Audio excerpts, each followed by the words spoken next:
ज्ञानतिमिरन्धस्य ज्ञानाञ्जनशलाकया चक्षुरुन्मीलितं येन तस्मै श्रीगुरवे नमः।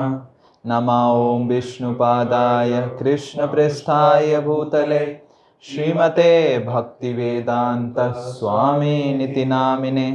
नमस्ते सारस्वते देवे गौरवाणी प्रचारिणे निर्विशेषा शून्यवादी पाश्चात्य देशतारिणे।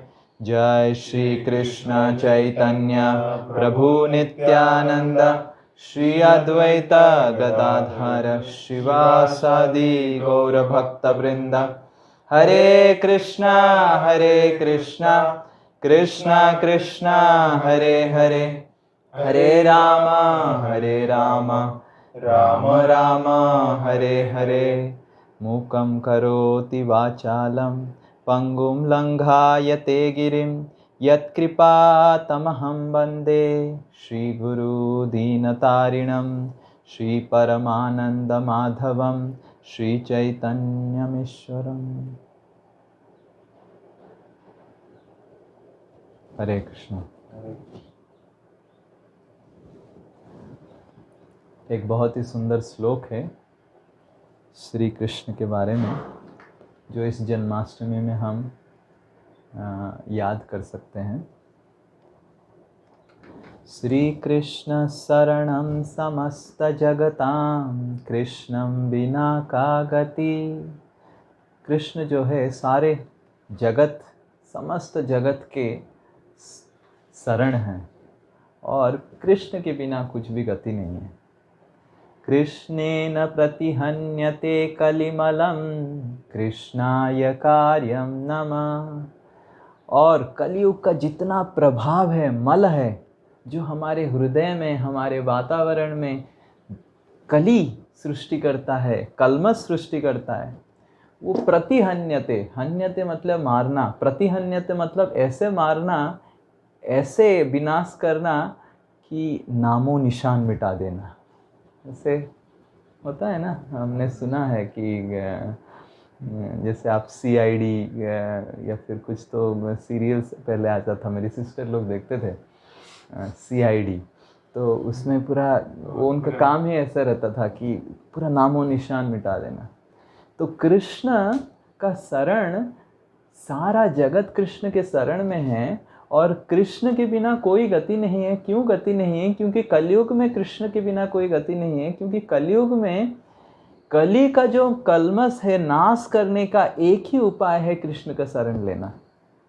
और वो भी कृष्ण का शरण लेने से कलयुग का कल्मश कैसे नाश होगा? नामो निशान मिट जाएगा। प्रतिहन्यते, प्रति मतलब प्रिसाइज, एवरी डॉट, जैसे मान लीजिए चकाचक साफ करना, तो हमारा हृदय वैसे चकाचक साफ कर देंगे कृष्ण। कृष्णेन प्रतिहन्यते कलिमलं कृष्णाय कार्यं नमः। मैं कृष्ण का ये कार्य जो सबसे कठिन है, देखिए बहुत सारे कार्य कृष्ण किए हैं, बहुत असुरों को मारे हैं। असुरों को मारना बहुत आसान है, पर असुर प्रवृत्ति हृदय को, उसको मारना बहुत मुश्किल है। एक व्यक्ति को मारना बहुत, फांसी देना बहुत आसान है, पर व्यक्ति को जीवन दान देके, उसका हृदय परिवर्तन करके उसको साधु संत बनाना। देखिए रत्नाकर इतना बड़ा डाकू था जो फांसी योग्य था, कितने लोगों को मानो मारा, पर जैसे ही कृष्ण का नाम लिया और इतना और वो भी ऐसा पापी थे दस्यु रत्नाकर। तो जब नारद मुनि आके मिले और नारद मुनि बोलने लगे कि बहुत पाप किया है, बहुत घसीटना पड़ेगा, यमदूत लोग बहुत घसीटेंगे तेरे को, तो फिर नारद मुनि उनको बताते हैं कि राम का नाम लेने के लिए, और इतना पापी थे वो, राम का नाम भी उच्चारण नहीं कर पाते थे, और नारद मुनि उनको मरा मरा बुलाए। मरा मरा मरा मरा मरा मरा राम राम राम राम राम राम हो गया। तो इस तरह कृष्ण, ये तो राम है, और शास्त्र बताता है कि 1000 विष्णु का नाम एक राम नाम से समान है, 3 राम नाम से समान है। मतलब अगर विष्णु सहस्त्र नाम हम उच्चारण नहीं कर सकते, 3 बार राम नाम कर दिए तो आप विष्णु सहस्त्र नाम का फल पाएंगे। रामेति, राम राम रामेति श्लोक आता है, 3 बार राम, तो सहस्र नाम तत्तुल्यम। और एक कृष्ण नाम 3 राम नाम से बराबर है। तो कृष्ण का कार्य, इस कार्य को मैं नमस्कार करता हूं। कौन सा कार्य है कि असुरों को मारना तो बहुत आसान है, फांसी देना बहुत आसान है, यमदूतों को पास भेज के या खुद आके मार देना बहुत आसान है, बट हृदय को परिवर्तन करना और हृदय में प्रेम घुसाना, सेवा भाव घुसाना, ये बहुत मुश्किल है। तो कृष्णेन प्रतिहन्यते कलिमलम, हृदय का जो कलिमल है, कृष्ण उसको, कृष्ण का नाम उसको धुल सकता है। इस कार्य को मैं नमन करता हूं। श्री कृष्ण शरणम समस्त जगताम, कृष्णम बिना का गति, कृष्णेन प्रतिहन्यते कलिमलम, कृष्णाय कार्यम नमः। कृष्ण तर्षति काल भूम भुजग, कृष्णस्य सर्वं वसेत। और काल जो है सबको बस में रखा है, पर पूरा काल कृष्ण के बस में है।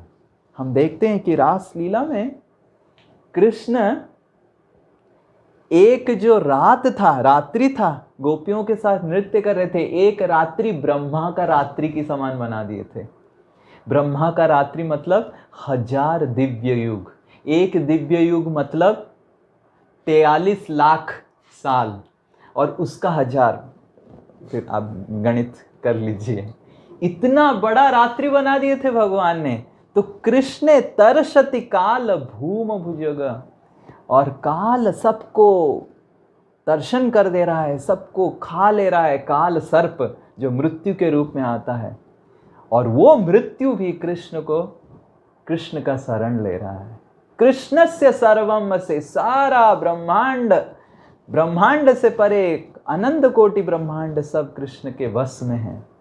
कृष्णेर भक्तिरखंडिता भवतु मे, भो कृष्ण त्वमेवाश्रय। हे कृष्ण, मेरे को बस एक ही प्रार्थना है कि आपके भक्ति, आप अखंडित भक्ति आपके चरण में मेरे को मिले, और मैं आपका शरण आश्रय लूँ हर समय। तो समग्र सृष्टि, ये सृष्टि को त्रिपाद विभूति जो है वो है त्रिपाद, मतलब 3/4 ऑफ दिस सृष्टि वो है आध्यात्मिक सृष्टि, और एक पाद विभूति वो है सृष्टि 4 भाग में विभक्त हुआ है। उसमें से जो 3 पाद है, 3 भाग है, वो आध्यात्मिक सृष्टि है, और एक पाद जो है भौतिक सृष्टि है। तो समग्र त्रिपाद विभूति और एक पाद विभूति के समस्त नायक हुए कृष्ण। और तो और कृष्ण जो विष्णु सारे एक पाद विभूति मतलब पूरा भौतिक जगत के शरण हैं, उन विष्णु को भी कृष्ण शरण देते हैं। इसलिए भागवत बताता है शरणम शरण्याम, जो शरण देते हैं, शरण देने वालों को कृष्ण शरण देते हैं, इसलिए शरण्यम शरणम शरण्याम। तो समग्र सृष्टि का शरण करता है कृष्ण। और गर्ग संहिता में नारद मुनि और बहुलास्व, मिथिला के राजा उस समय, जैसे रामचंद्र के समय जनक महाराज थे मिथिला के राजा, तो मिथिला के राजा हुए बहुलास्व, और वो बहुत बड़े भक्त हुए भगवान के। भागवत में आता है कि किस तरह भगवान द्वारका से मिथिला जाते हैं बहुलास्व से मिलने के लिए। और वही बहुलास्व के राज दरबार में एक बार नारद मुनि पहुंच जाते हैं, और नारद मुनि को बहुलास्व प्रश्न पूछते हैं कि कृष्ण तो कैसे, कितने सारे कारनामे किए, चकित हो गया, कौन है ये कृष्ण और कैसे इस सृष्टि में आए, पृथ्वी में आए, सब लीला मेरे को बताइए। और नारद मुनि बहुलास्व को एक गुह्य जगह पे लेके एकांत में बहुलास्य को 1 to 1 कथा दे रहे हैं, क्योंकि बहुत ही गुह्य है ये गर्ग संहिता। और ये चालू होता है एक कहानी से जो हम भागवत में भी सुनते हैं, पर वो जो गुह्य पाठ है वो सुखदेव गोस्वामी नहीं बताते हैं, क्योंकि सुखदेव गोस्वामी जब भागवत बता रहे हैं कि बहुत सारे इधर उधर के भी मतलब ज्ञानी ब्रह्मवादी सब लोग थे, पर ये 1 to 1 पूरा भक्त, और वो भी बहुलास्व जिनको भगवान खुद मिलने आए थे द्वारका से मिथिला, उनको बता रहे हैं। तो इसलिए ये विस्तार से नारद मुनि ये लीला को, भगवान की जन्म लीला को बताते हैं। तो जब सारे देवता लोग परेशान हो जाते हैं, कंस और पूरा इतने सारे असुरों से, भूमि देवी एक गाय के रूप में लेके ब्रह्मा जी के पास पहुंचते हैं। और भूमि देवी जब गाय का स्वरूप लेके ब्रह्मा जी के पास पहुंचते हैं तो भूमि देवी का अवस्था देख के ब्रह्मा जी सोचते हैं कि अब हमारे से कुछ नहीं हो सकता है। ब्रह्मा जी भूमि देवी और शिव जी और सारे देवताओं को लेके विष्णु के पास श्वेतद्वीप में पहुंचते हैं। ये हमने सुना है भागवत में। और जब पहुंचते हैं श्वेतद्वीप में तो विष्णु को बहुत प्रार्थना करते हैं, आराधना करते हैं, और विष्णु ब्रह्मा जी को बताते हैं। और देखिए क्या बताते हैं, विष्णु क्या बताते हैं। श्लोक आप उच्चारण कीजिए। श्री भगवान उवाच। श्री भगवान उवाच। तो विष्णु बताते हैं कि ये जो कार्य आप बता रहे हैं कि आके नीचे असुरों को संहार करके करना, अभी जो स्थिति है ये मेरे हाथों से भी परे है, मैं कुछ नहीं कर सकता हूं। तो सोचिए, आप विष्णु के पास जा रहे हैं और विष्णु बोले मेरे हाथों से परे है, तो सारे ब्रह्मा देवता लोग, शिव जी भी बोल रहे हैं हाँ आपसे हाथ से परे है, तो क्या होगा, हमारा क्या हालत होगा। तो भगवान विष्णु अभी बता रहे हैं। कृष्ण स्वयं विगणितांडपतिं परेशां। कृष्णं स्वयं विगणितांडपतिं परेशां। साक्षादखण्डमतिदेव अतीव लीला। साक्षादखण्डमतिदेवमतीव लीला। कार्यं कदापि न भविष्यति यं विना हि। कार्यं कदापि न भविष्यति यं विना हि। गच्छासु तस्य विशदं पदमव्ययं त्वम्। गच्छासु तस्य विशदं पदमव्ययं त्वम्। तो कृष्ण स्वयं, विष्णु बता रहे हैं कि कृष्ण स्वयं ही विगणित अगणित अंड, अगणित अंड मतलब, अंड मतलब ब्रह्मांड, अगणित अंड के, अगणित ब्रह्मांड के जो पति है, मैं तो ये इस ब्रह्मांड का पति हूं, विष्णु कहला रहा हूं, पर वो कृष्ण जो है अगणित ब्रह्मांड के पति हैं और पर ईश है, इस दुनिया से परे हैं, त्रिपाद विभूति के नायक हैं। साक्षात अखंडम अतिदेव अतीव लीला, और उनकी लीलाएं अतीव है। कार्यम कदापि न भविष्यति, ये जो कार्य लेके आप मेरे पास आए हैं, अनुरोध लेके कि मैं आके ये कार्य करूं, ये मेरे से नहीं होगा, केवल कदापि ना, कोई नहीं कर सकता है, केवल कृष्ण ही ये कार्य कर सकते हैं। अतीव लीला। गच्छसु तस्य, आप जाइए जल्दी से, विशदम पदम अव्ययम तम, उनके पास जाइए, उनकी धाम को जाइए, और उनके धाम पे जाके आप उनसे रिक्वेस्ट कीजिए। वो जब पृथ्वी में अवतरण करेंगे तब जाके ये मामला सेट होगा। तो ब्रह्मा जी सारे देवताओं को देख रहे हैं, शिव जी को देख रहे हैं, विष्णु को देख रहे हैं, और ब्रह्मा जी पूछ रहे हैं कि हमको तो पता नहीं, आपसे ऊपर तो हमने कभी देखा भी नहीं, जाना भी नहीं, आपसे ऊपर कोई एग्जिस्ट करता है कि पता नहीं, ये तो आपका शरण तो टॉप मोस्ट शरण है हमारे लिए। तो फिर जब ब्रह्मा जी ऐसे बताते हैं विष्णु को, तो विष्णु एक अपने हृदय से एक बहुत बड़ा नौका तैयार करते हैं, और उस नौका में सारे देवता, प्रमुख देवता इंद्र, ब्रह्मा और सब सूर्य सबको बिठाते हैं और शिव जी को बिठाते हैं और खुद भी बैठ जाते हैं और उस नौका चलाते हैं और वो नौका मन की गति से चलने लगता है और वो नौका ऊपर जाता है, ऊपर जाता है, ऊपर जाता है और ब्रह्मलोक के ऊपर जाता है। और जब ब्रह्मलोक के ऊपर चला जाता है तो ब्रह्मा जी को और डरने लगता है, क्योंकि ब्रह्मा जी और ऊपर कभी गए नहीं। तो ब्रह्मा जी को डर लगने लगता है। सारे देवता तो ब्रह्मलोक तक भी नहीं पहुंचे थे, तो उनको भी डर लग जाता है। तो फिर विष्णु बताते हैं सबको कि आप कृष्ण का नाम लीजिए, और सब कृष्ण का नाम लेते लेते लेते लेते वो नौका में बैठ के ब्रह्मांड के छिद्र, जहाँ पे वामन देव ने छिद्र किया था, जब वामन देव ने पैर उठाया था, इतना बड़ा पैर हुआ था, तो उनका जो उंगली था वो उंगली जाके ब्रह्मांड में लगा था और जोर से लगने के कारण ब्रह्मांड के एंड में एक छिद्र हो गया था। उधर से गंगा देवी, विरजा देवी, गंगा देवी जो हैं वो प्रभावित हुई है। तो उस क्षेत्र में प्रवेश, और उस क्षेत्र में प्रवेश करते समय उनको इतना डर लग रहा था, और क्योंकि अंधेरा था तो भगवान ने अपना सुदर्शन चक्र भी लगा दिया था लाइटिंग सिस्टम करने के लिए।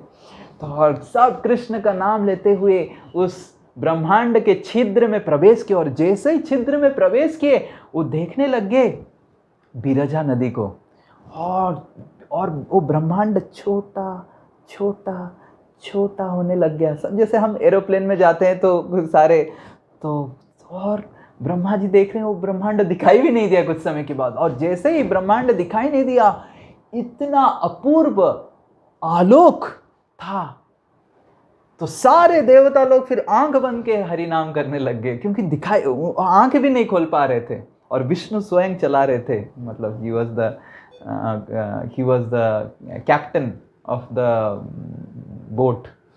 एंड फिर चलाने के बाद धीरे धीरे धीरे धीरे धीरे धीरे उनको दिखाई दिया, बहुत आलोक था और उनको आलोक बढ़ने लग गया।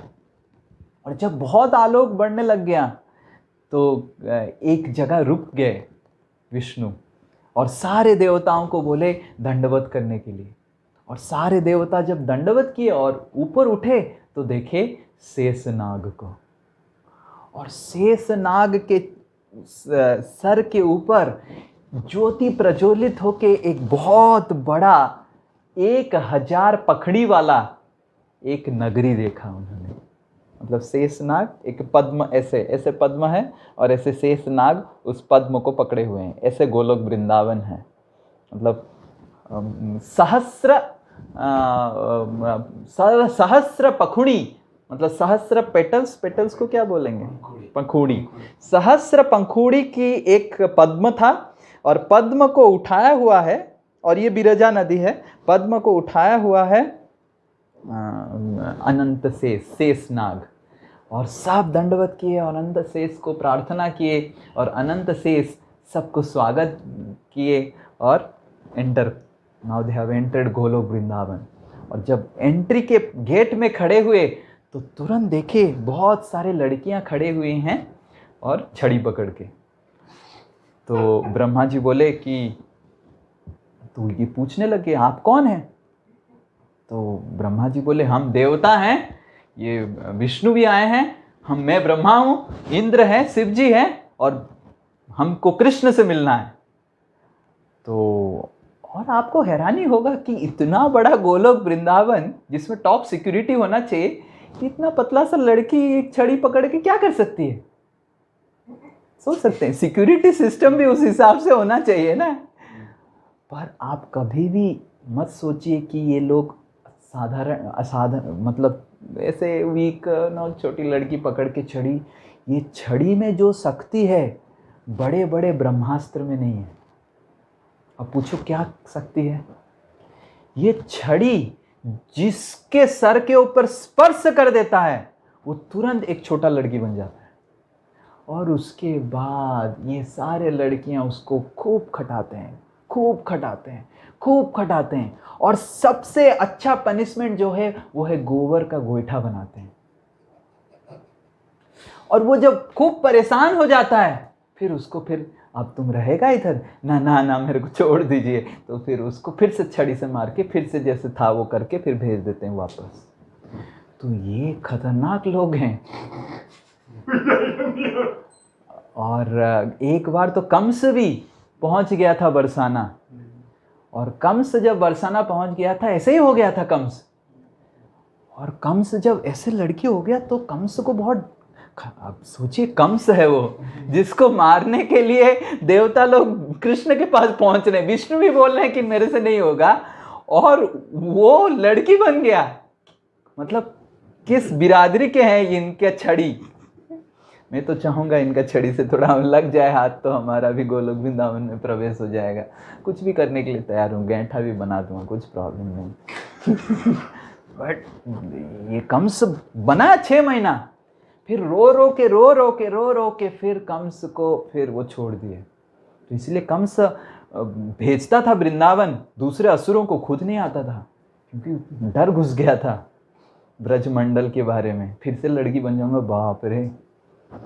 तो ये लड़की लोग छड़ी पकड़ के रोक लिए। तो हम ब्रह्मा हैं, विष्णु भी आए हैं, शिव जी भी आए हैं, और जाके बोले कृष्ण से मिलना है। तो वो एक लड़की प्रवेश कर ली, दरवाज़ा खोल के अंदर घुस गई, और वो वेट कर रहे हैं। तो उधर से और एक छोटी सी लड़की आई, और इस लड़की का नाम था सतचंद्रानन सखी। सतचंद्रानन, आनन मतलब चेहरा, चंद्रानन मतलब चांद की तरह चेहरा। सतचंद्रानन मतलब 100 चांद की तरह उनका सुंदर चेहरा था। इस तरह वो, मतलब कृष्ण के एक प्रमुख सखियों में है सतचंद्रानन सखी। वो बाहर आ गई और बोली कि आप सब कौन से ब्रह्मांड से हैं? तो ब्रह्मा जी फिर सारे देवताओं को बोले, कौन से ब्रह्मांड? कौन, क्या पूछ रही है? पागल हो गई क्या? ऐसे ब्रह्मा जी बोल रहे हैं। बोले, और ब्रह्मा जी बोल भी दिए वो सतचंद्रानन सखी को बोल रहे, कौन से ब्रह्मांड? क्या है? ब्रह्मांड से आए हैं। और कितने ब्रह्मांड है? एक ही तो ब्रह्मांड है, और हम सब ब्रह्मांड से आए हैं। ब्रह्मा है, देवता लोग हैं, हाँ, और क्या ब्रह्मांड है? एक ही तो ब्रह्मांड है। तो ये सतचंद्रानन सखी बहुत गुस्सा हो गए। आप लोग पहली बार आपका ब्रह्मांड छोड़ के आए हैं, और आप क्या कॉन्फिडेंस से बोल रहे हैं कि एक ही ब्रह्मांड है? आपने कभी अपना घर छोड़ा है? क्या कॉन्फिडेंस है? अरे मच्छरों की तरह ब्रह्मांड सृष्टि होता है, और मच्छरों की तरह लोग उसमें सृष्टि होते हैं। और आपको पता होगा एक उडुम्बर फूल होता है, आपने देखा है उडुम्बर फूल? आपका जीवन 100% वेस्ट है। अब उडुम्बर नहीं देखा है? उडुम्बर फूल एक्चुअली पेड़ से नहीं उठता है, वो पत्ते या ऐसे लंबा लंबा, मैं पिक्चर भेजूंगा उडुम्बर फ्रूट। और उडुम्बर फ्रूट के अंदर मच्छर लोग अंडा देते हैं। तो सतचंद्रानन सखी बोले, जिस तरह उडुम्बर फूल उठता है उसी तरह ब्रह्मांड एक एक सृष्टि होता है, कोटि कोटि ब्रह्मांड होते हैं, और उसके अंदर जो जीव राशि होते हैं वो मच्छरों की तरह होते हैं। ब्रह्मा जी सोचे कि क्या मैं मच्छर हूं? तो फिर ब्रह्मा कुछ बोल नहीं रहे। और आप कौन से ब्रह्मांड से हैं? आप क्या सोच रहे हैं? आप ऐसे आके बोल दें कि एक ही ब्रह्मांड है। ऐसे वैज्ञानिक लोग भी बोलते हैं ना। वैज्ञानिक लोग क्या बोलते हैं? एक ही पृथ्वी है, पृथ्वी में ही जीव राशि है और कहाँ कुछ नहीं है, ऐसे बोलते हैं ना वैज्ञानिक लोग। तो ब्रह्मा भी, हमारे ब्रह्मा तो फर्स्ट इंजीनियर हैं, बड़े वैज्ञानिक है, वो भी जाके सखी को ऐसे ही बोल दिए। सखी ने दे दनादन पिटाई कर दिया, और ब्रह्मा जी डर गए। और ब्रह्मा जी जैसे डर गए और कुछ बोल नहीं रहे, तो विष्णु आके फिर मैनेज करने का कोशिश किए। तो विष्णु बोले कि एक्चुअली हम, आप जाके बताइए कृष्ण से, हम वो ब्रह्मांड से आए हुए हैं जिस ब्रह्मांड में वामन देव उस ब्रह्मांड को छेद किए थे, उस ब्रह्मांड से आए हुए हैं। सत्यचंद्रानंद सखी इतने खुश हो गए, तुरंत दंडवत मारी विष्णु को और तुरंत प्रशंसा करने लग गए। ये हुआ ना एक आंसर, कैसे आंसर दे रहा है ये बोलना था आप ही सबसे बुद्धिमान व्यक्ति है पूरा ग्रुप में जो आया है तो ऐसे बोल के सत्यचंद्रानंद सखी अंदर घुस गए और बोले कि ठीक है, कृष्ण बोल रहे हैं, आप सब आइए। और गोलोक वृंदावन का गेट खुला सारे देवताओं को, और सारे देवता लोग अभी गोलोक वृंदावन देख रहे हैं। इतना सुंदर है गोलोक वृंदावन, उसका डिस्क्रिप्शन आता है गर्ग संहिता में कि पूरा जो गोलोक वृंदावन है, पूरा वो जो शंख मलवल और रूबी और डायमंड से स्टडेड बिल्डिंग्स बना हुआ है, और इतने सारे पेड़ है, बरगद का पेड़ है, इतने सारे गाय हैं, और गायों का वर्णन कर रहे हैं, देवता लोग देख रहे हैं। मैं तो सुन के हैरान हो गया कि इस तरह भी गाय हैं। आप ये श्लोक हम गर्ग संहिता से ही लिए हैं। पाताल हरितास्ताम्र, पाताल हरितास्ताम्र, पीता श्यामा विचित्रिता, पीता श्यामा विचित्रिता, धूम्र कोकिल वर्णश्च, धूम्र कोकिल वर्णश्च, यत्र गावस्त्व अनेकधा, यत्र गावस्त्व अनेकधा। तो गायों का वर्णन किया गया। पाताल, पाताल is a colour of pink, pink colour in Sanskrit is called पाताल। Pink colour cows they saw, आपको समझ पिंक कलर कैसे गाय हो सकते हैं? हमने कभी देखा नहीं, केवल गोलोक में मिलता है। हरितास मतलब ग्रीन कलर काउ, ताम्र copper colour cows, copper colour cow दिखाई दे सकते हैं। पीता येलो काउस, श्यामा ब्लैक काउस, धूम्र ग्रे काउस, कोकिला वर्ण, कोकिला कुकूज, लाइक कुकूज। तो ये सारे कलर के गाय लोग सब ऐसे उतर रहे हैं, दौड़ रहे हैं, और उनके जो थन से दूध ऐसे गिर रहा है और दूध चारों ओर फैल रहा है, और इतने सुंदर महिलाएं लोग सब कृष्ण के बारे में कीर्तन कर करके सब गाना गा के नाच रहे हैं।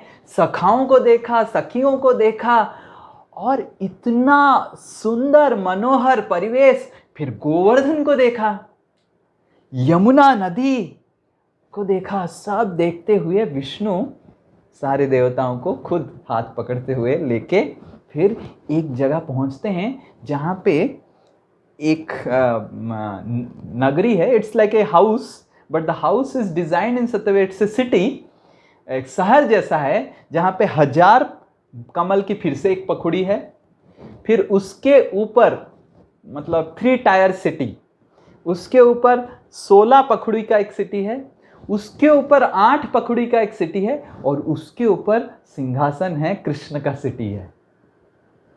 तो 8 पखुड़ी का जो है वो कृष्ण के प्रमुख अष्ट सखियों का शहर है, मतलब नगरी है सब। तो फिर चल चल के ऊपर पहुँचे, और जब ऊपर पहुँचे तो कृष्ण और राधा रानी का दर्शन किए, और कृष्ण तुरंत खड़े होके सबको मतलब आइए बैठिए, मतलब सब कुछ किए। और जैसे कृष्ण बैठ गए और सारे देवता लोग खड़े हुए हैं और ब्रह्मा जी खड़े हुए हैं, कृष्ण को विष्णु को बिठा दिए, और सारे देवता लोग तुरंत देखे कि विष्णु गायब हो गए, विष्णु कृष्ण के अंदर प्रवेश कर लिए, और श्वेतद्वीप के नारायण कृष्ण के अंदर आके प्रवेश कर लिए। और देवता लोग देखे कि रामचंद्र और जितने सारे बानर सब कोई आके कृष्ण के अंदर प्रवेश कर लिए। तो ब्रह्मा जी बोले, बाप रे, कहाँ मैं आ गया, कैसे किसको मिलने आ गया। तो फिर ब्रह्मा जी वो इतने सारे जितने सारे नरसिंह देव को देखे ब्रह्मा जी, वहाँ के कृष्ण के शरीर में प्रवेश कर लिए। वामन देव को देखे कि वो कृष्ण के हृदय में, ये सब गर्ग संहिता में श्लोक है। वामन देव को देखे जो कृष्ण के शरीर में प्रवेश कर लिए, और वो जो विष्णु में आए थे वो भी प्रवेश कर लिए। तो ब्रह्मा जी को और डरने लगने लग गया कि विष्णु भी हमारे गाइड, वो भी चले गए रामचंद्र प्रवेश कर लिए। और तो कृष्ण ऐसे स्माइल स्मित हास दे रहे थे और सारे देवता लोग कृष्ण को प्रार्थना कर रहे हैं। देखिए सुंदर प्रार्थना है। कृष्ण श्रीदेव ऊचु श्रीदेव ऊचु कृष्णाय पूर्णपुरुषाय परात्पराय कृष्णाय पूर्णपुरुषाय परात्पराय यज्ञेश्वराय परकारणकारणाय यज्ञेश्वराय परकारणकारणाय राधावराय परिपूर्णतमाय साक्षात् राधावराय परिपूर्णतमाय साक्षात् गोलोकधामधिषणाय नमः परस्मै।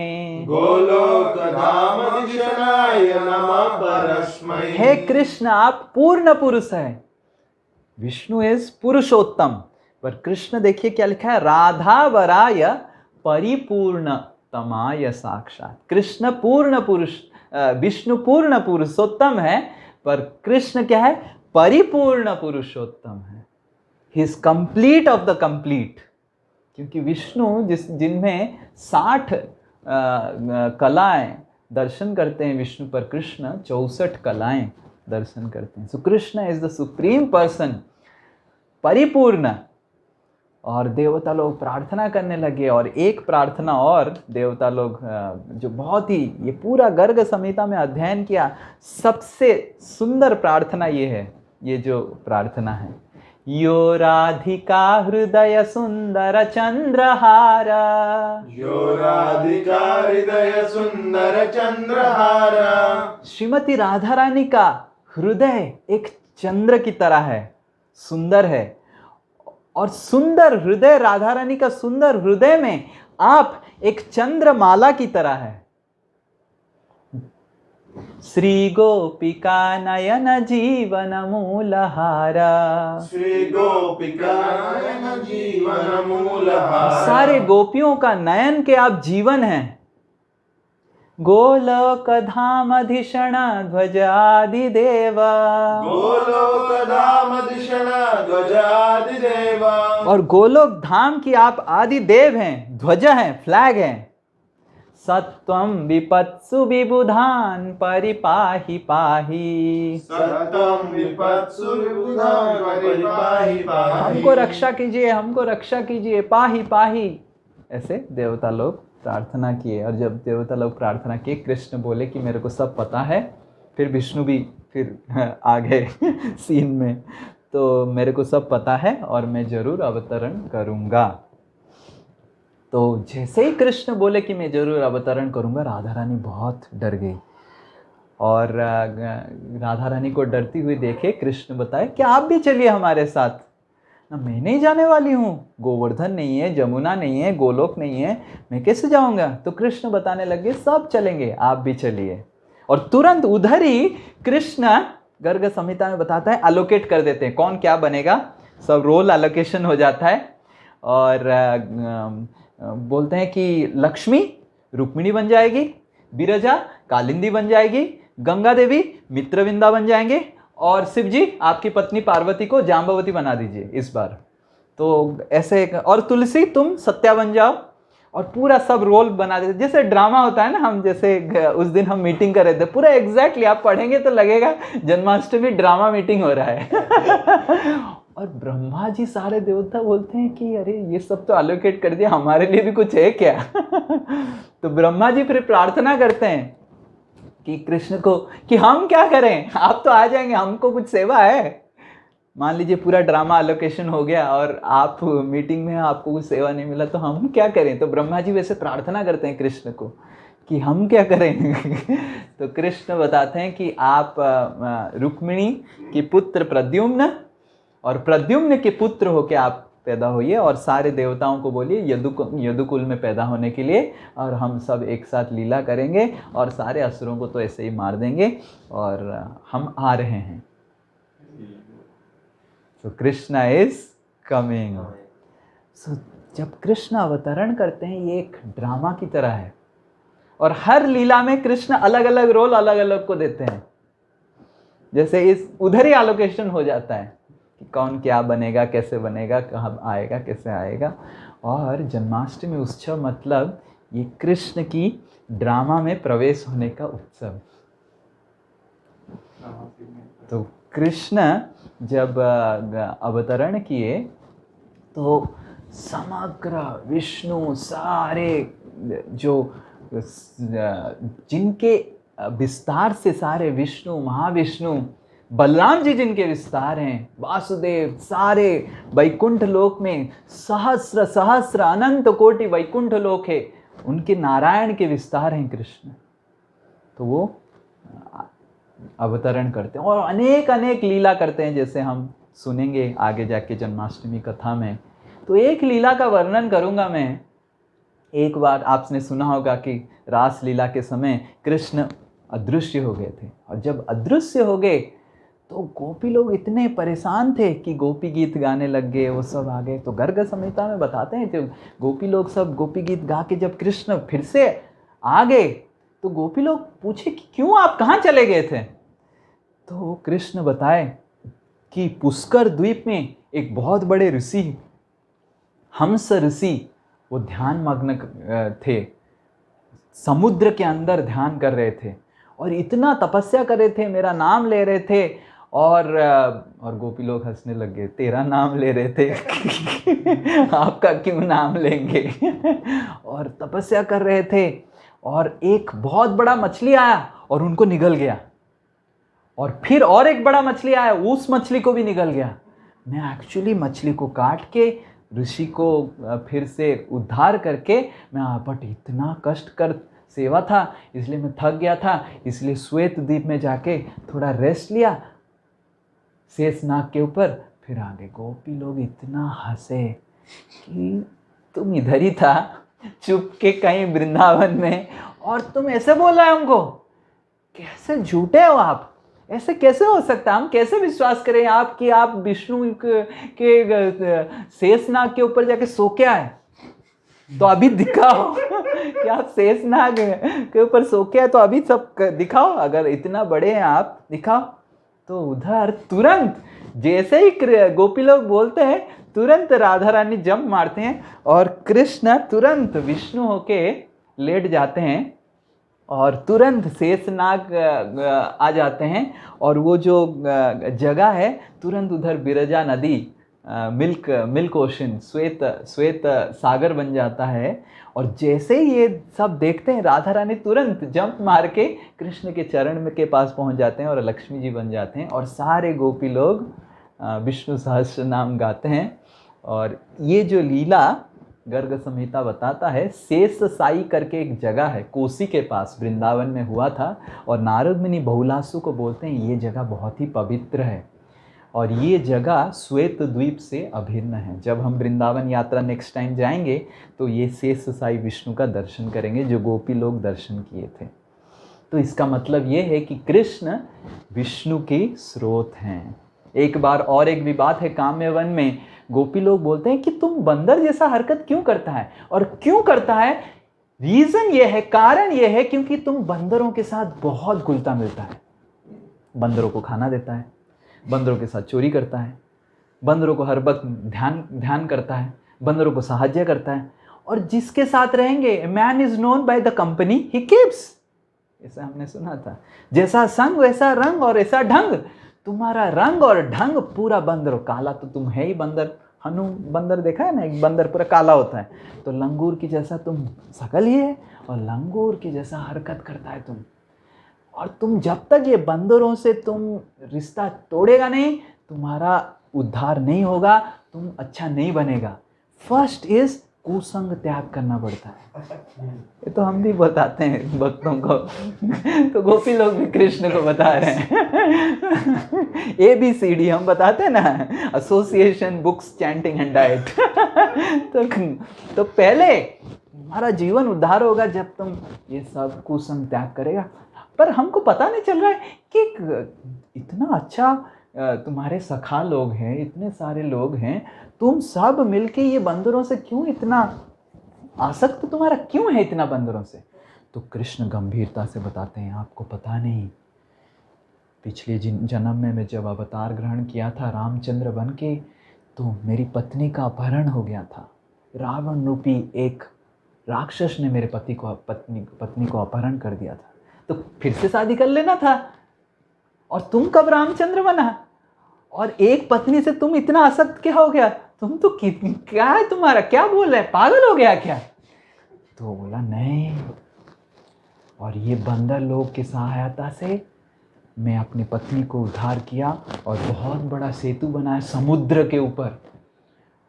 और ये इसके वजह से मैं ऋण हो गया मेरे बंदरों से। इस और ऋण को मैं चुका कर रहा हूँ, और उनको खिला के, माखन खिला के, चोरी करके, ताकि इनका जो मेरा ऋण है वो चुकता हो जाए। तो गोपी लोग हंसने लग गए, बोले क्या बोल रहा है पागल, समुद्र में तुम सेतु बांधा था और ये भी बंदरों के साथ।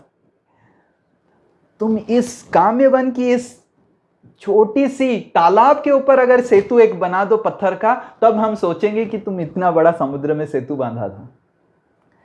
तो तुरंत कृष्ण बांसुरी बजाते हैं और इतने सारे बंदर आ जाते हैं, ऐसे मानो वृंदावन पूरा बंदरों से भर गया।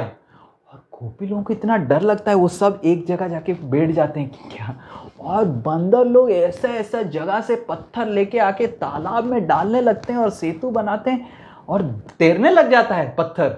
तो ललिता देवी बोलते हैं, अरे ये पत्थर कैसे तैर रहा है, क्या हो रहा है, क्या गजब है। और फिर कृष्ण, फिर सेतु बन जाता है। कृष्ण सखाओं को बोलते हैं, खड़े हो जाते हैं, बोले देखो आ जाओ, देखो ये सेतु बन गया कि नहीं। तो ललिता देवी और सारे सखी लोग बोलते हैं, ये तो पत्थर सब वृंदावन का सब पत्थर ऐसे तैरता है। तो एक सखी आके पत्थर डालते हैं, वो डूब जाता है। वो देखा ठेंगा, ये स्पेशल पत्थर है जो बंदर ने पकड़ा है। तो ललिता देवी बोलते हैं कि तुम बहुत छैल है, तू कुछ तो किया है, जादू डाला है, तो हम नहीं मानते। तो जादूगर है, तुम रामचंद्र नहीं है, तुम रामचंद्र तुम्हारा विस्तार नहीं है। तो कृष्ण बोलते हैं, मैं क्या करूं जो मैं बताऊं कि मैं हूं भगवान, ना तुम भगवान नहीं है। तो ऐसे करके गोपी लोग उसी सेतु के ऊपर चढ़ के फिर पार होके चले जाते हैं। एटलीस्ट दही तो दे दो, इतना बड़ा सेतु बना है। नहीं, दही भी नहीं मिलेगा, चले जाते हैं। तो इस तरह भगवान अनेक अनेक लीला करते हैं, पर वृंदावन का माधुर्य के वजह से कोई ब्रजवासी विश्वास नहीं करता है कि कृष्ण सारे विष्णु के विस्तार हैं। और एक बार आसुरी मुनि करके एक बहुत बड़े मुनि हुए, जैसे नारद मुनि, आसुरी मुनि करके। ये आसुरी मुनि एक पर्वत के ऊपर तपस्या कर रहे थे और राधा कृष्ण का जुगल मंत्र, जैसे हरे कृष्ण महामंत्र, उसका ध्यान कर रहे थे, तपस्या कर रहे थे। और उनके हृदय में वो राधा रानी और कृष्ण का दर्शन कर रहे थे। और आंख खोले तो वो देखे राधा रानी और कृष्ण को, और तुरंत राधा रानी और कृष्ण अदृश्य हो गए। आसुरी मुनि इतने विचलित हो गए, कहाँ गए राधा कृष्ण, कहाँ गए कृष्ण, कहाँ गए कृष्ण करके वो ढूंढने लग गए, ढूंढ के श्वेतद्वीप पहुंचे। और श्वेतद्वीप जब पहुंचे, लक्ष्मी देवी से पूछे, कहाँ है नारायण? तो मेरे को पता नहीं, कहाँ चले गए नारायण? तो नारायण ही नहीं है। फिर उसके बाद महाविष्णु के पास पहुंचे, ब्रह्मांड से ऊपर चले गए, महाविष्णु के पास पहुंचे तो उधर भी नारायण नहीं है। वैकुंठ लोक के पास पहुंचे, उधर भी नारायण नहीं है। अयोध्या धाम के पास पहुंचे तो सीता महारानी, लक्ष्मण, भरत, शत्रुघ्न सबसे पूछे, कहाँ है? कि हमको पता नहीं, रामचंद्र नहीं है। और फिर जाके वो गोलोक वृंदावन में पहुंच गए आसुरी मुनि अपने शक्ति से, और उधर भी कृष्ण को पाए नहीं वो। और सारे गोपी लोग, सखा लोग बोले, ओ कृष्ण जिस वामन देव जिस ब्रह्मांड में आविर्भूत हुए थे, उस ब्रह्मांड में भी लीला करने गए हैं। तो आसुरी मुनि बोले, मैं तो उधर ही से आया हूं ना, उधर ही है, आप जाइए। फिर उधर से जाके इस ब्रह्मांड के वृंदावन में आए, फिर भी कृष्ण को पाए नहीं। फिर आसुरी मुनि इतने विचलित हो गए कि मैंने क्या इतना पाप किया है कि कृष्ण का दर्शन मैं नहीं कर सकता हूं। फिर सोच के वो कैलाश चले गए और उधर वो शिव जी से मिले। और शिव जी ध्यान पूर्वक बैठे हुए थे और आसुरी मुनि को स्वागत किए और बोले, क्यों आप विचलित हैं? बोले कि मैं भगवान से मिलना चाहता हूँ, सब जगह घूम गया। समझ रहे हैं कितना शक्तिशाली होंगे वो। हमको तो हमने तो अभी तक कलकत्ता से बाहर ही नहीं निकल पा रहे कलकत्ता छोड़ के गौशाला से ही निकल नहीं पा रहे, वो कहाँ गोलोक तक चले गए तो और वो भी कृष्ण को देख नहीं पा रहे, और हम इधर गौशाला में बैठ के सोच रहे हैं कृष्ण को दर्शन करेंगे तो मतलब कृष्ण कौन है समझना चाहिए। तो आसुरी मुनि कैलाश जब पहुंचते हैं, शिव जी बताते हैं, शिव जी ध्यान करते हैं और बोलते हैं कि मेरे को पता है कृष्ण कहाँ हैं। कृष्ण रास लीला करते हैं, रास लीला अभी कर रहे हैं, क्योंकि ये गुह्य लीला है, इसीलिए आप वृंदावन में भी कृष्ण का दर्शन आपको मिला नहीं। तो मेरे को भी दर्शन करना था, तो हम दोनों चलते हैं। तो फिर दोनों आसुरी मुनि और शिव जी रास लीला देखने के लिए आ जाते हैं वृंदावन।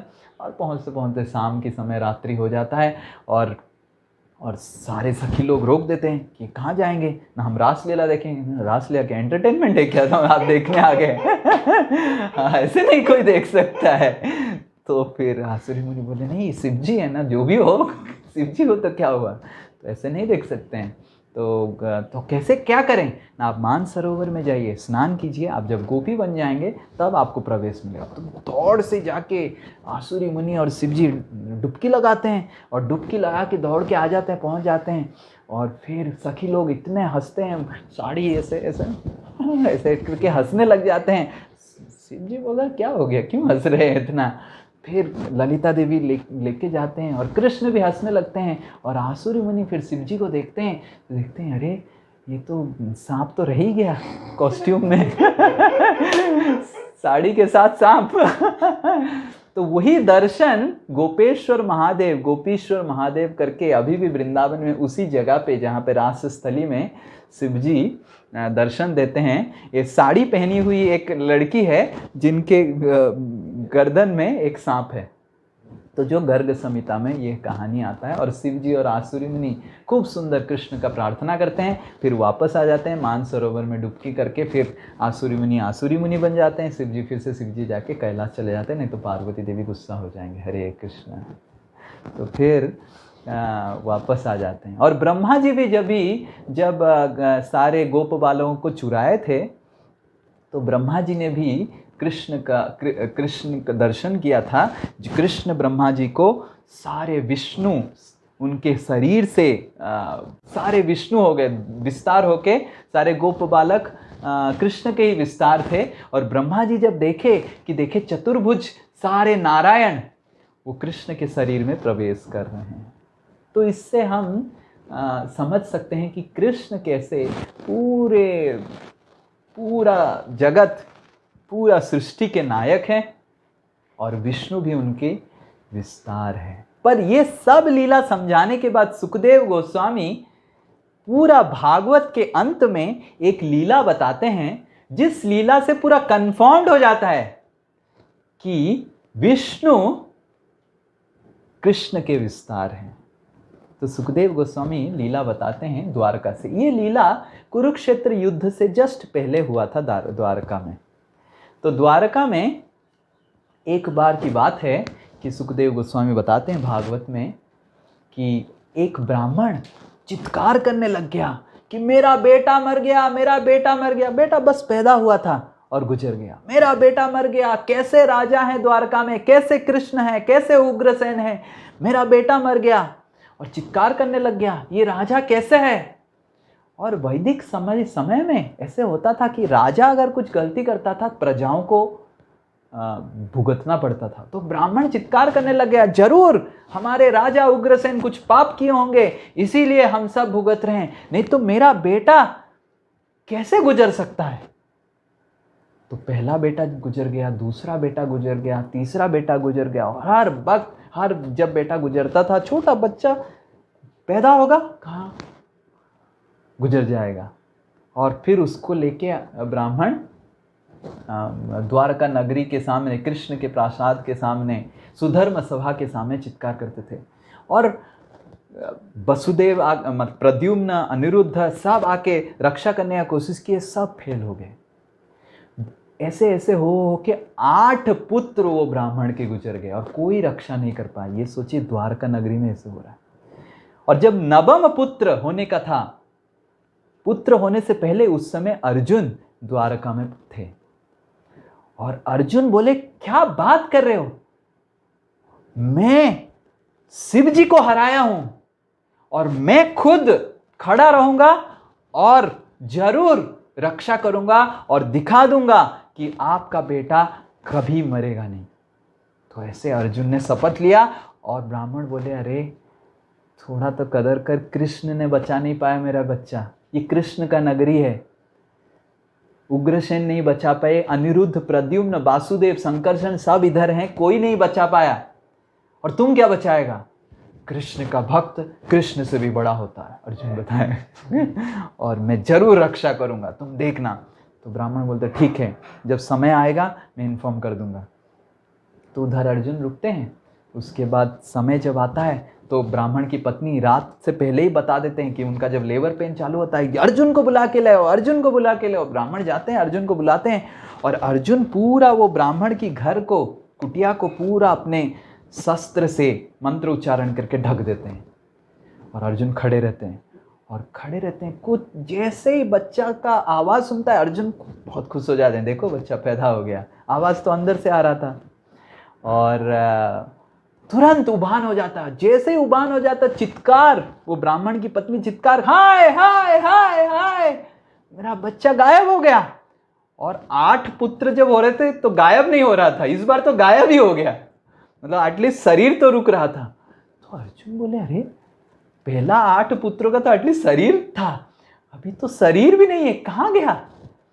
तो अर्जुन इतना गुस्सा हो गया, ब्राह्मण आके बोलने लग गया, धिक धिक धिक, जो मेरे को धिक, जो मैं इस तरह, जो टाउटरी मतलब जानते हैं, जो बड़ा बड़ा बात करता है, कुछ काम का नहीं है, इस तरह व्यक्ति से मैंने विश्वास किया, धिक धिक धिक, कैसा है?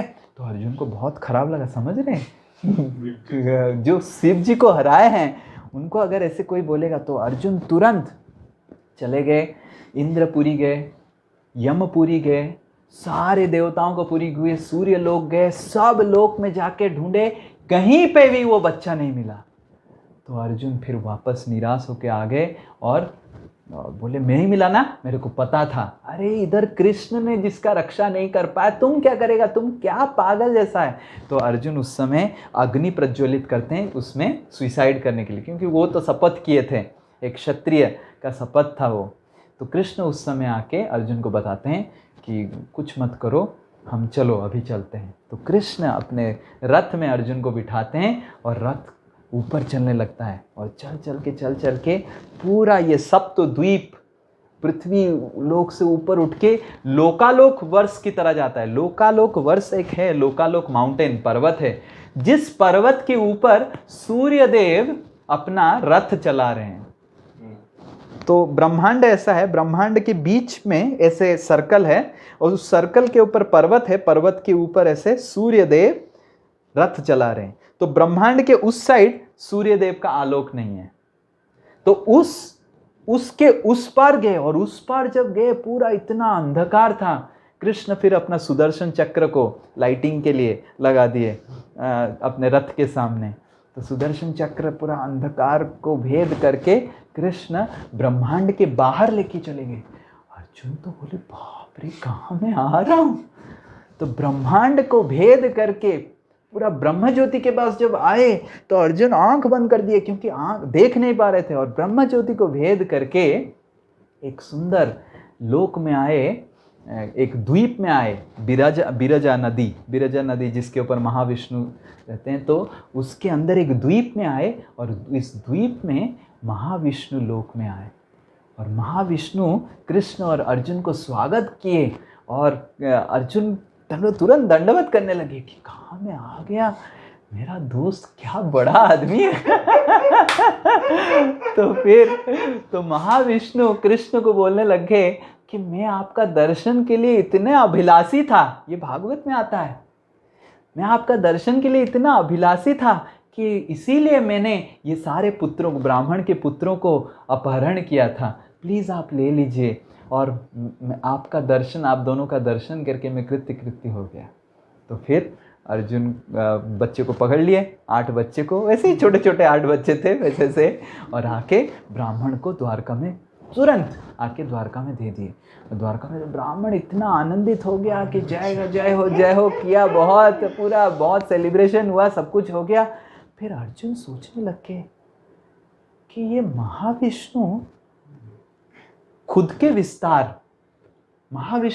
विस्तार कृष्ण को क्यों दर्शन करेंगे? और उनको देखना ही था कृष्ण को, वो डायरेक्टली द्वारका से आ जाते।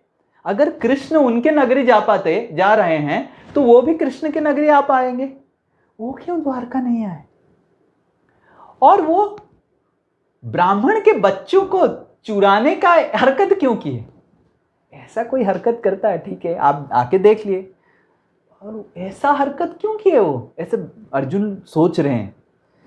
और वो भी ऐसा हरकत ब्राह्मण को कष्ट क्यों दिए? मैंने सुना है कि विष्णु ब्राह्मण, नमो ब्राह्मण्य देवाय गो ब्राह्मण हिताय च, पर वो ब्राह्मण को इतना कष्ट क्यों दिए? और तो और चुराने के लिए वो खुद क्यों आए? अपने कोई मैसेज, इतना बड़ा लोक है उनका, इतने सारे वो है, किसी को भी भेज सकते थे जो लेके चला जाता है, वो खुद आए चुराने के लिए। और तो और सबसे बड़ा क्वेश्चन अर्जुन को जो मंडरा रहा था कि कृष्ण अगर हेल्प करना था, उनको दर्शन देना था, वो करना था, तो पहला ब्राह्मण पुत्र जब चोरी हुआ उसी समय चले जाते। कृष्ण को मतलब पता था कहाँ है, तो 9 बच्चों के बाद कृष्ण क्यों वो किए? तो इतना अर्जुन पूरा परेशान हो गए कि बाप रे, क्या मैंने देखा, क्या हुआ? तो फिर हरिवंश पुराण में, भागवत में कृष्ण खुद अर्जुन को बताते हैं। विश्वनाथ चक्रवर्ती ठाकुर इसको उल्लेख करते हैं, ये श्लोक हम उच्चारण करेंगे।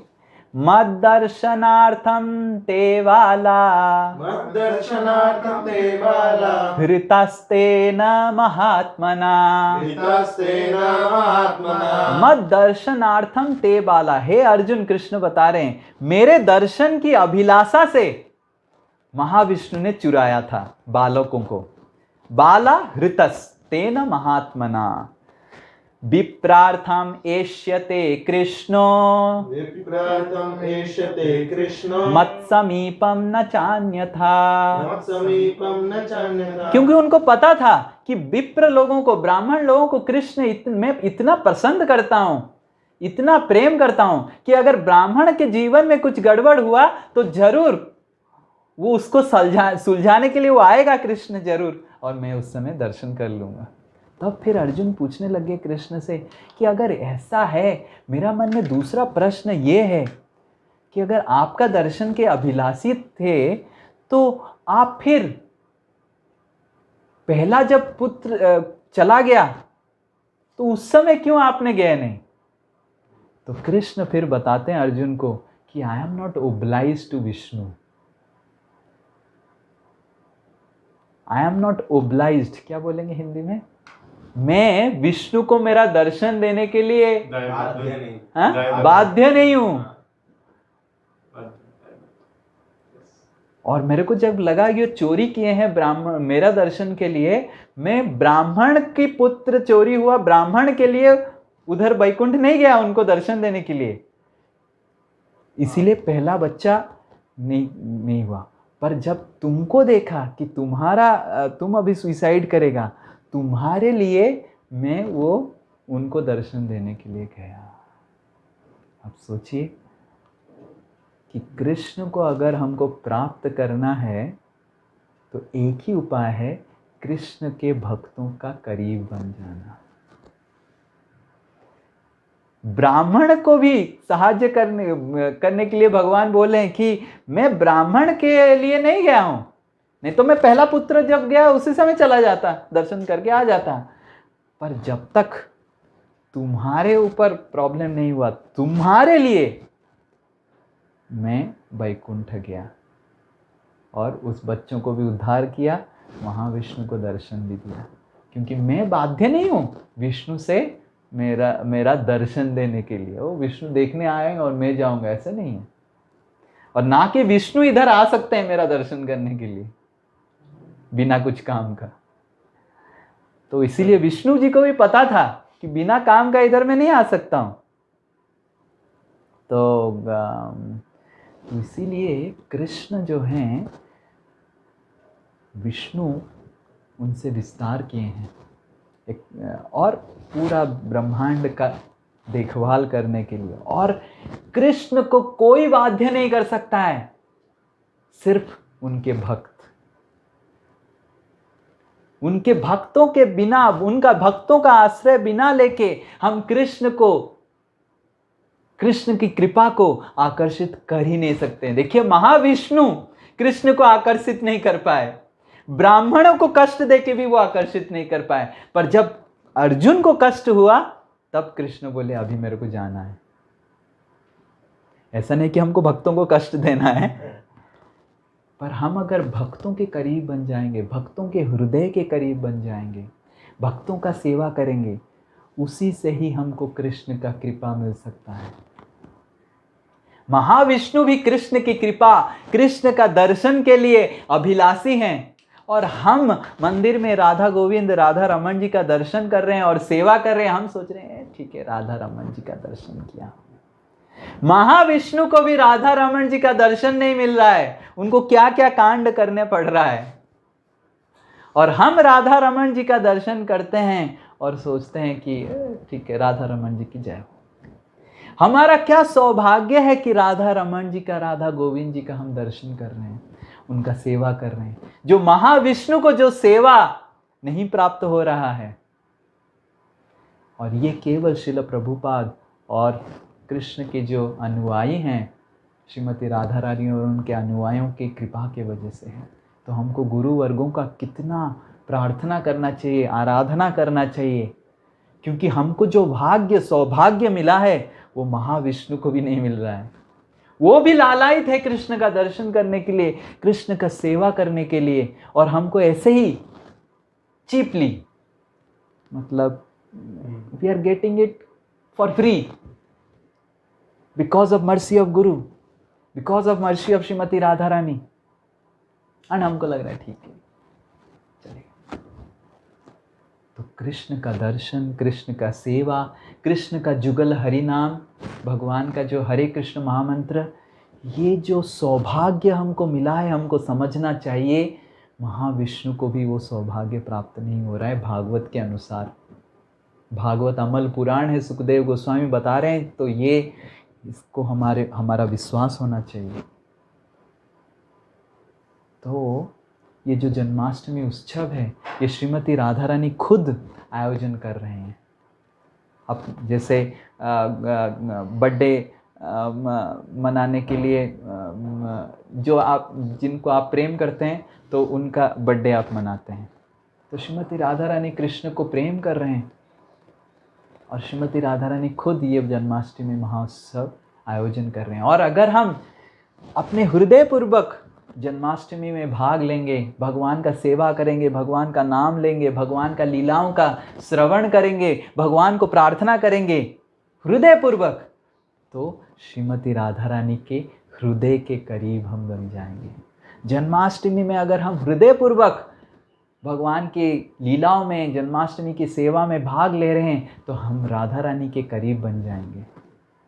और श्रीमती राधा रानी वो हैं जो ब्रह्मा विष्णु, हमने कहानी सुना, जो कृष्ण को दर्शन करने के लिए लालायित रहते हैं, वही व्यक्ति श्रीमती राधा रानी है जो कृष्ण उनकी चरण रज को अपने माथे पे लगाने के लिए लालायित रहते हैं। तो प्रबोधानंद सरस्वती एक सुंदर सा श्लोक बताए हैं, जिसका उच्चारण करके श्रीमती राधा रानी को प्रार्थना करके हम आज की कक्षा अंत करेंगे। यो ब्रह्म रुद्र सुक नारद भीष्म मुख्ये, यो ब्रह्म रुद्र शुक नारद भीष्म मुख्ये, अलक्षितो न सहसा पुरुषस्य तस्य, आलक्षितो न सहसा पुरुषस्य तस्य, साध्यो वशीकरण चूर्णमनंत शक्ति, साध्यो वशीकरण चूर्णमनंत शक्तिं, तं राधिका चरण रेणु मनुस्मरामि, तं राधिका चरण रेणुम् अनुस्मरामि। यो ब्रह्म रुद्र सुक नारद भीष्म मुख्ये। नारद, रुद्र, सुखदेव गोस्वामी, ब्रह्मा, भीष्म और मुख्य, उनकी मुखिया कौन है? विष्णु। ये सारे लोग जिसको दर्शन करने के लिए अलक्षितो, लक्षितो मतलब दर्शन, अलक्षितो मतलब जिसका दर्शन इन सबके लिए दुर्लभ है, कृष्ण पुरुषस्य तस्य, जो पुरुष कृष्ण जिनका दर्शन ब्रह्मा, रुद्र, सुखदेव गोस्वामी, नारद मुनि, भीष्म और उनकी मुखिया विष्णु, उनके लिए जो ये सबके लिए जो जिनका दर्शन अलक्षित है, मतलब दर्शन दुर्लभ है, सद्यो वसी करण चूर्णम अनंत शक्ति, उनको, उस व्यक्ति को जो विष्णु को दर्शन नहीं दे रहे हैं, ब्रह्मा को दर्शन नहीं दे रहे हैं, रुद्र को दर्शन नहीं दे रहे हैं आसानी से, नारद मुनि को दर्शन नहीं दे रहे हैं, उस व्यक्ति को वसीकरण, कंट्रोल कर रही है कौन? तम राधिका चरण रेणु, श्रीमती राधा रानी का चरण का रेणु, अनंत शक्ति, इतना शक्ति है उनका चरण का रेणु का। राधा रानी का क्या शक्ति होगा? श्रीमती राधा रानी का चरण का रेणु का यह शक्ति है कि वो चरण का रेणु, वो भगवान जिनको दर्शन दुर्लभ है, विष्णु, ब्रह्मा, विष्णु, महेश्वर सबको, वो श्रीमती राधा रानी का चरण रेणु से वशीकरण है कि कैसे मैं श्रीमती राधा रानी का चरण रेणु को मेरे सर के ऊपर लगाऊंगा, तो वो श्रीमती राधा रानी के करीब बन जाएंगे। और केवल जब भगवान के भक्तों के हम करीब बनेंगे तब जाके हम भगवान के करीब बन सकते हैं। कृष्ण को प्राप्त करने का एक ही उपाय है, वैष्णव की नम्रता से सेवकों का सेवक बनना, श्रीमती राधा रानी का नम्रता से सेवकों का सेवक बनना। कितना भी आप नाम जप कीजिए, हरि नाम करना, हरे कृष्ण महामंत्र को जप करना बहुत महत्वपूर्ण है, पर जब तक हमारे हृदय में भक्तों के प्रति, वैष्णवों के प्रति नम्र भाव और सेवा भाव जागृत नहीं होगा, तब तक हम भगवान के करीब नहीं जा सकते। अब सोचिए ब्रह्मा जी कितना नाम लेते होंगे, हम हरि नाम कर रहे हैं, ब्रह्मा जी कितना नाम कर रहे होंगे, पर भगवान का नाम शक्तिशाली है, पर भगवान अपने भक्तों के बस में आ जाते हैं। और भक्तों का सेवा, वैष्णव का सेवा हृदय पूर्वक से ही हम भगवान को जीत सकते हैं। नहीं तो वो भगवान कृष्ण वो व्यक्ति हैं जो विष्णु को भी दर्शन नहीं दे रहे हैं, और हमको क्या दर्शन देंगे। पर क्योंकि श्रील प्रभुपाद की कृपा से हमको हर दिन कृष्ण का दर्शन करने मिल रहा है, तो हमको कितना प्रार्थना करना चाहिए, नम्रता से वैष्णव की सेवा करना चाहिए, गुरुवर्गों का सेवा करना चाहिए। इसी से ही हम कृष्ण की कृपा को प्राप्त कर सकते हैं। और ये जन्माष्टमी महोत्सव श्रीमती राधा रानी के हृदय की बहुत करीब उत्सव है, और उसको हम अगर हृदयपूर्वक पालन करेंगे तो ज़रूर हम कृष्ण की कृपा प्राप्त कर सकते हैं। हरे कृष्णा कृष्णा कृष्णा हरे हरे, हरे राम राम राम हरे हरे। श्री कृष्ण जन्माष्टमी महामहोत्सव की, श्री कृष्ण भगवान की। तो नेक्स्ट क्लास में, अगले क्लास में हम बहुत ही एक सुंदर लीला देखेंगे कि किस तरह ब्रज में जन्माष्टमी हो रहा है और उसके बाद ब्रज में बहुत बड़ा झगड़ा हुआ है, वृंदावन में झगड़ा हुआ है, ब्रजवासियों का झगड़ा हुआ है, गर्ग संहिता में आता है।